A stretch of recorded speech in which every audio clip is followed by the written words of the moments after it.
This morning, attorneys for Scott Peterson, currently serving life in prison for the murder of his pregnant wife Lacey and their unborn child Connor, believe they've amassed a mountain of evidence proving Peterson deserves a new trial or to have his conviction overturned.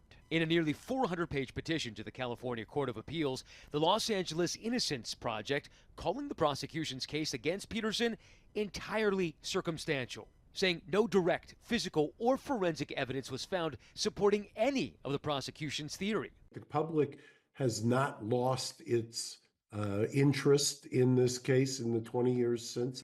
The LA Innocence Project citing new evidence involving this home across the street from where Lacey and Scott lived. The Modesto police testifying in court that there was a break-in at that home on December 26, 2002. But the Innocence Project says they can prove that the home was actually robbed on December 24th, the same day that Lacey disappeared and was part of a series of crimes that day. And they say a witness overheard a conversation among the burglars about Lacey confronting them during the robbery. Lacey Peterson disappeared from her home Christmas Eve of 2002, and police have maintained that Scott killed her before he went fishing and then throwing her body into the bay. But the Innocence Project says this new evidence proves that Lacey was still alive after Scott left their home that day.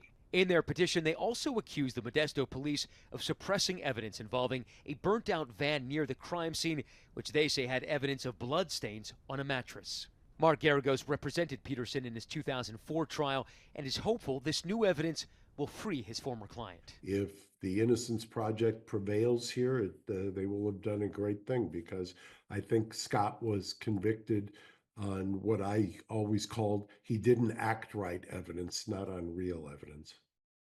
And one of those lawyers telling me they've never seen a case with this much exculpatory evidence. Prosecutors and police in Stanislaus County say they can't comment until the Court of Appeals picks up the case, which could happen in a matter of days. And the Innocence Project says that they hope that the courts will simply order a new trial or just order for Peterson to be released.